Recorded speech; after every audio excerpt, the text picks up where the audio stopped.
जय श्री कृष्ण दोस्तों, राधे राधे। सभी प्यारे श्रद्धालुओं को आप सबका बहुत बहुत स्वागत है आज के सुंदर पावन विचारों से भरे सफर में। सबसे पहले हाथ जोड़कर आपसे विनती करता हूँ, अगर आपको ये बातें दिल से अच्छी लगे तो चैनल को लाइक करें, सब्सक्राइब करें और कमेंट में राधे राधे ज़रूर लिखिए। चलिए अब दिल से दिल की बात करते हैं। दोस्तों, एक सवाल हम सबके मन में कभी ना कभी ज़रूर आता है, अच्छा वक्त कब आएगा, है ना? कभी परेशानियों का पहाड़ टूट पड़ता है, कभी हालात ऐसे हो जाते हैं कि मन में निराशा का अंधेरा घिर आता है। हर तरफ बस अंधेरा ही अंधेरा लगता है और तब मन चुपचाप भगवान से पूछता है, हे प्रभु मेरा अच्छा समय कब आएगा? लेकिन दोस्तों, क्या आप जानते हैं, भगवान श्री कृष्ण ने बार बार यही कहा है, जो धैर्य रखता है, जो विश्वास नहीं छोड़ता, उसके लिए अच्छा समय आना तय है। भगवान श्री कृष्ण ने अर्जुन से भी यही कहा था। महाभारत के युद्ध में जब अर्जुन टूट रहा था, जब उसे सब कुछ खोया हुआ लग रहा था, तब श्री कृष्ण ने मुस्कुराकर कहा था, कालचक्र सदा घूमता रहता है, हे पार्थ, जो आज दुख है वही कल सुख में बदलेगा। ये जीवन का नियम है, ना सुख स्थायी है ना दुख स्थायी है, दोनों आएंगे जाएंगे, लेकिन जो श्री कृष्ण पर श्रद्धा रखेगा, जो अपने कर्म करता रहेगा, धैर्य से, प्रेम से, विश्वास से, उसका अच्छा वक्त निश्चित आएगा। दोस्तों, एक छोटी सी कहानी सुनिए। बहुत प्राचीन समय की बात है। एक गरीब ब्राह्मण था, उसका नाम था देवदत्त। देवदत्त बहुत ही ईमानदार, श्रद्धालु और मेहनती था, लेकिन भगवान ने उसे बार बार कठिनाइयों में डाला। कभी भोजन नहीं मिलता, कभी बीमारी घेर लेती, कभी अपमान झेलना पड़ता। लोग हंसते थे उस पर, कहते थे, अरे तेरा भगवान तुझे देखता भी नहीं, छोड़ यह पूजा पाठ। लेकिन देवदत्त मुस्कुराता और कहता, भगवान सब देख रहे हैं, मेरा अच्छा वक्त आएगा, मैं बस अपना धर्म निभाऊंगा। और सचमुच एक दिन गांव में भयंकर अकाल पड़ा। सब लोग परेशान थे, लेकिन देवदत्त के आंगन में भगवान का चमत्कार हुआ। एक साधु वहां आए, प्रसन्न होकर देवदत्त को एक ऐसा बीज दिया जो थोड़े से पानी से भी फलता फूलता था। देवदत्त का खेत हरा भरा हो गया। जब सब सूखे से जूझ रहे थे, वही देवदत्त जिसे लोग ताने मारते थे, वही गांव का पालन करता बन गया। लोग दौड़ दौड़ कर उसके घर आए, माफी मांगने लगे। तब देवदत्त ने कहा, मैंने कभी उम्मीद नहीं छोड़ी, क्योंकि मुझे विश्वास था मेरा अच्छा वक्त आएगा। और दोस्तों, यही भगवान श्री कृष्ण की सिखाई हुई बात है। कर्म करते रहो, फल की चिंता मत करो। याद रखो, जो अच्छे वक्त की प्रतीक्षा करता है उसे अच्छा वक्त अवश्य मिलता है। लेकिन जो बीच रास्ते हार मान लेता है, जो भगवान से विश्वास हटा लेता है, वह अपनी ही जीत से दूर हो जाता है। श्री कृष्ण ने गीता में साफ कहा है, मामकम शरणम व्रज, अर्थात केवल मेरी शरण में आओ, मैं तुम्हारे सारे पापों को हर लूंगा, तुम्हें मुक्त कर दूंगा।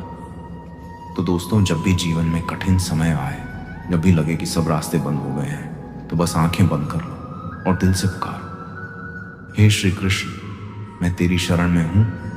आप देखना, फिर ऐसा अद्भुत चमत्कार होगा जो आपकी सोच से भी परे होगा। एक और कहानी सुनिए। महाभारत के समय द्रौपदी का चीर हरण हो रहा था। द्रौपदी ने पहले अपने बल पर, फिर अपने पतियों पर भरोसा किया, लेकिन जब सब ओर से हार गई, तब उसने दोनों हाथ ऊपर उठाकर पुकारा, हे कृष्ण, अब तुझे ही आना होगा। और उसी पल श्री कृष्ण ने अपनी माया से उसका चीर बढ़ा दिया। दुशासन खींचता रहा, थक गया, लेकिन द्रौपदी की लाज बच गई। यह क्या सिखाता है? यह सिखाता है कि जब हम पूरी निष्ठा से बिना किसी संदेह के भगवान को पुकारते हैं, तब वह दौड़े दौड़े आते हैं। हमारा अच्छा वक्त शुरू होता है उसी क्षण से जब हम श्री कृष्ण को अपनी जिंदगी की डोर थमा देते हैं। दोस्तों, अगर आज आपका समय कठिन है, अगर आपको लगता है कि रास्ते खत्म हो रहे हैं, तो याद रखिए, अब भी श्री कृष्ण कुछ बेहतर बना रहे हैं आपके लिए। अभी आपका संघर्ष, आपकी तपस्या, आपकी आस्था, सब एक सुंदर भविष्य गढ़ रही है। भगवान ने कहा है, जो मुझ में श्रद्धा रखता है उसे मैं कभी गिरने नहीं देता। तो मेरे प्यारे भाइयों और बहनों, जब अगली बार दिल उदास हो, आंखें भर आए तो मुस्कुरा देना, क्योंकि अच्छा वक्त बस आने ही वाला है। अपने दिल से कह देना, जय श्री कृष्ण, मेरा समय आएगा। और दोस्तों, मैं आपसे दिल से कहता हूँ, अगर ये बातें आपके दिल में थोड़ी भी उम्मीद जगा रही हैं तो इस वीडियो को लाइक करें, चैनल को सब्सक्राइब करें, ताकि ऐसे प्रेरणादायक विचारों का प्रवाह बना रहे। और हाँ, कमेंट में राधे राधे लिखकर अपना प्रेम जरूर प्रकट करें, क्योंकि जब हम सब मिलकर कृष्ण प्रेम में जुड़ते हैं तो जीवन भी मधुर बन जाता है और समय भी। अब सोचिए जरा, अगर अर्जुन ने श्री कृष्ण पर विश्वास ना किया होता तो क्या वह महाभारत जीत पाता? अगर द्रौपदी ने अंतिम क्षण में हार मान ली होती तो क्या उसकी लाज बचती? नहीं ना, तो फिर हम क्यों हार माने? हम भी श्री कृष्ण के बच्चे हैं, हम भी वही प्रेम, वही शक्ति अपने भीतर लिए चलते हैं। हमें भी बस विश्वास रखना है, मेरा अच्छा वक्त आएगा। और जब वह आएगा ना दोस्तों, तो आप खुद कहोगे, जय हो श्री कृष्ण की, जो भी हुआ मेरे भले के लिए हुआ। तो आज से वचन लीजिए, खुद से कोई भी दुख, कोई भी कठिनाई, कोई भी रुकावट मुझे अपने विश्वास से नहीं डिगा सकते। मैं श्री कृष्ण पर पूरा भरोसा रखूंगा, क्योंकि मेरा अच्छा वक्त बस आने ही वाला है। अब एक छोटी सी बात, और श्री कृष्ण ने गीता में कहा था, सुख दुख लाभ आने विजय पर आ जाए, सबको समान भाव से देखो, फिर जो होगा वह तुम्हारे हित में ही होगा।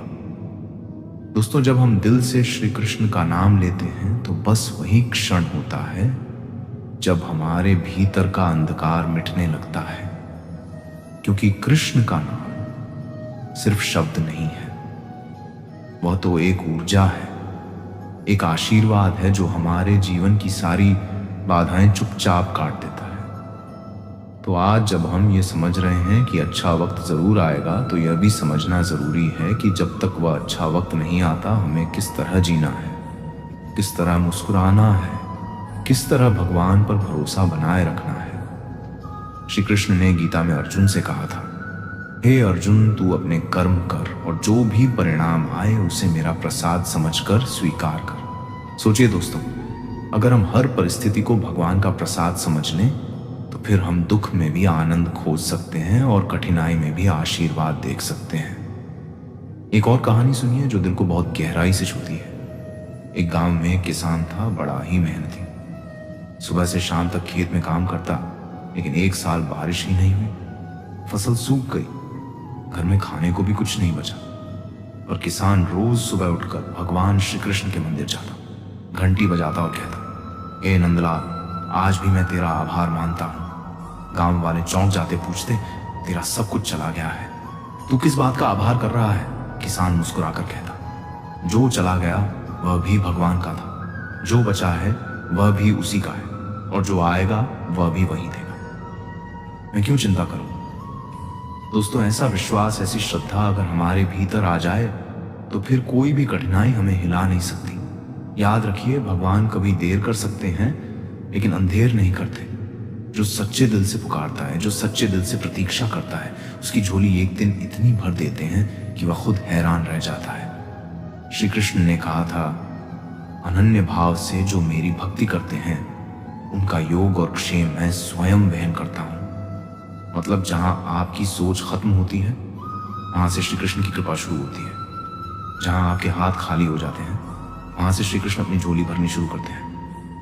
तो मेरे प्यारे साथियों, अगर आज जीवन में कुछ खाली है, कुछ अधूरा है, तो घबराइए मत। यह खालीपन भगवान की योजना का हिस्सा है।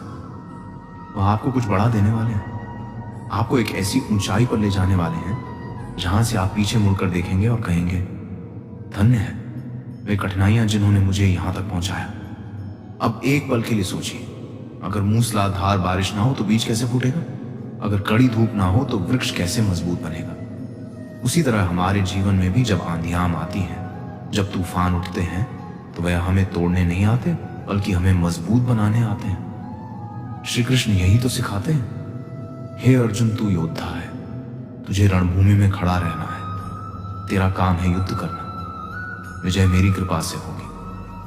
तो दोस्तों, जब आपका जीवन युद्ध भूमि बन जाए, जब चारों तरफ से चुनौतियां घेर लें, तो मुस्कुराइए और श्री कृष्ण का स्मरण करिए क्योंकि आपके युद्ध की विजय श्री कृष्ण ने पहले से तय कर रखी है।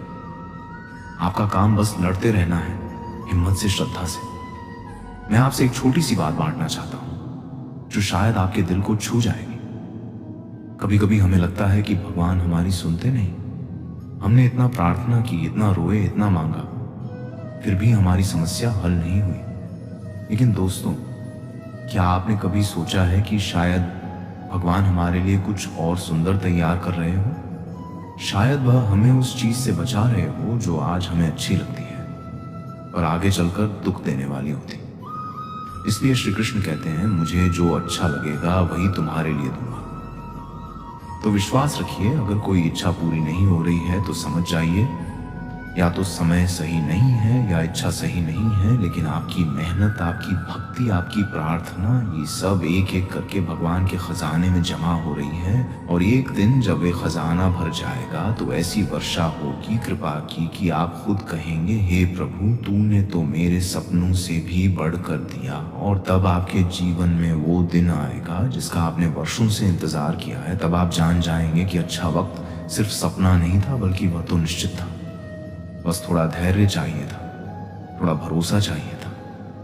याद रखिए दोस्तों, भगवान श्री कृष्ण सिर्फ उन्हीं की परीक्षा लेते हैं जिन्हें वे महान बनाना चाहते हैं। तो अगर आज आपकी परीक्षा हो रही है तो खुश हो जाइए, क्योंकि आप विशेष हैं, क्योंकि आपके लिए भी श्री कृष्ण के पास एक विशेष योजना है।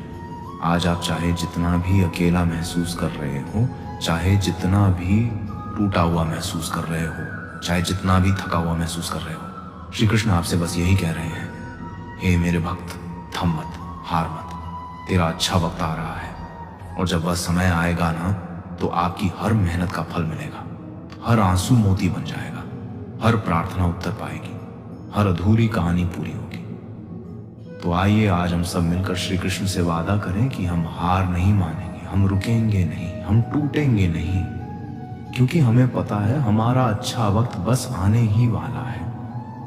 और जब वह आएगा तो हम अपने दिल से, अपनी आत्मा से पूरी दुनिया को कहेंगे, जय श्री कृष्ण। अब आपसे एक छोटी सी निवेदन, अगर ये बातें आपके दिल में हल्की सी भी रोशनी जगा रही हैं, अगर आपको अपने भीतर थोड़ी सी भी उम्मीद महसूस हो रही है, तो इस वीडियो को प्यार से लाइक करिए, चैनल को सब्सक्राइब करिए और नीचे कमेंट में लिखिए, राधे।